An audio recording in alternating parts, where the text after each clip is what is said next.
नमस्कार दोस्तों, आज के इस वीडियो में हम चर्चा करते हैं एक बहुत ही महत्वपूर्ण कानून के बारे में।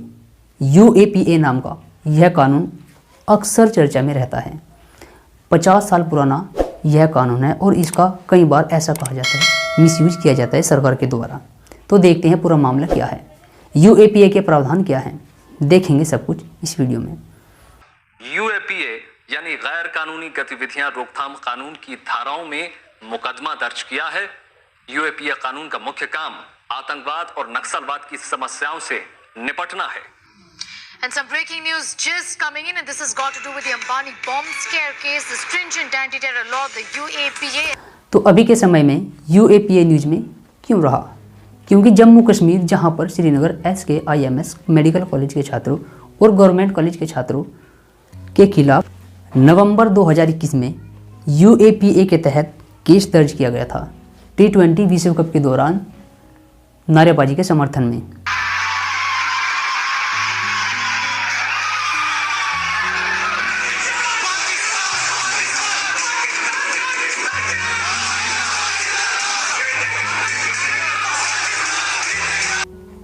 तो सबसे पहले यह जानिए कि UAPA आया कब था।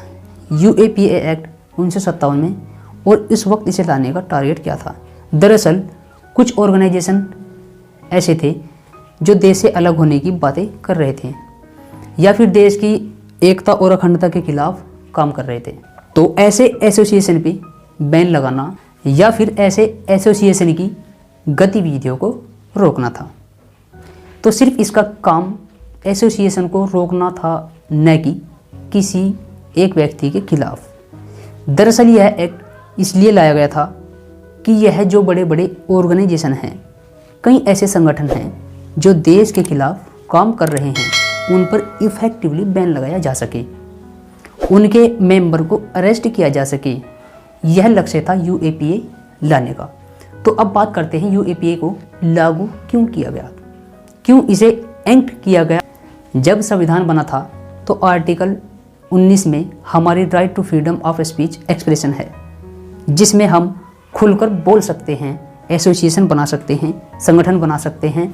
इस तरह की आज़ादियाँ दी गई थी आर्टिकल 19 के तहत।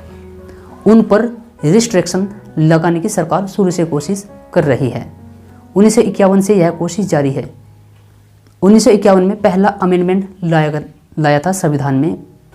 उसने आर्टिकल 19 में यह रीजनेबल वर्ड जोड़ दिया था, जो आज आप पढ़ते हैं पॉलिटी में। रीजनेबल डिस्ट्रैक्शन जो होते हैं फंडामेंटल राइट्स पर, और पब्लिक ऑर्डर भी इसमें जोड़ दिया गया था। तभी से सरकार चाहती है कि फंडामेंटल राइट्स पर सरकार थोड़ा सा शिकंजा कस कर रखे। इसके बाद 1960 के दशक में भारत चीन युद्ध होता है। कुछ कम्युनिस्ट पार्टियां चाइना को सपोर्ट कर रही थी, उनको कंट्रोल में लाने के लिए। इसके अलावा तमिलनाडु में भी कई प्रोटेस्ट हो रहे थे उस वक्त हिंदी भाषा के खिलाफ, और DNK पार्टी कह रही थी कि अगर हम सरकार में आ गए तो हम अपना एक अलग देश बनाएंगे। तो यह जो सारी गतिविधियां चल रही थी, यह बैकग्राउंड था UAPA एक्ट लाने के लिए। तो ऐसे समय में, इस माहौल में 1960 के दशक में एक नेशनल इंटीग्रेशन काउंसिल थी। इस काउंसिल ने एक कमेटी बनाई थी। इस कमेटी का नाम था committee on national integration and regionalism. इसमें कुछ अधिकारों पर रोक लगाई गई थी, जैसे कुछ भी बोलने की आज़ादी पर, बिना हथियारों के कहीं भी इकट्ठा होने पर, रैली ना निकालने पर, और आज़ादी पर, ग्रुप बनाने पर रोक, कानून बनाने पर रोक। ऐसे अधिकारों पर रोक लगाई गई। NIC ने इसे अपॉइंट किया था, और इस कमेटी ने कुछ सुझाव दिए।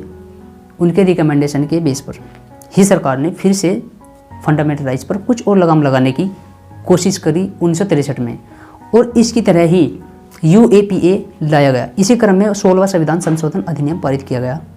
इसको 1963 में इसे पार्लियामेंट में लाया गया, लेकिन राष्ट्रपति ने इस पर 1967 में मोहर लगाई थी, यानी 1967 में पास किया गया था। इन पर UAPA के द्वारा रोक लगाई गई।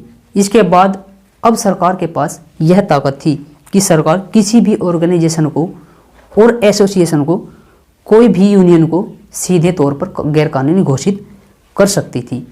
इसके लिए कोई कोर्ट में जाने की आवश्यकता नहीं है, जुडिशरी में प्रमाणित करने की भी आवश्यकता नहीं है कि यह देश विरोधी काम कर रहे हैं।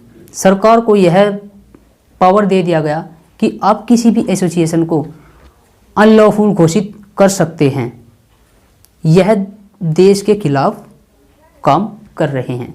तो आप देख सकते हैं कि बहुत ही बड़ा पावर आ गया सरकार के पास। आप देख सकते हो कि यूएपीए को समय समय पर संशोधित किया गया है।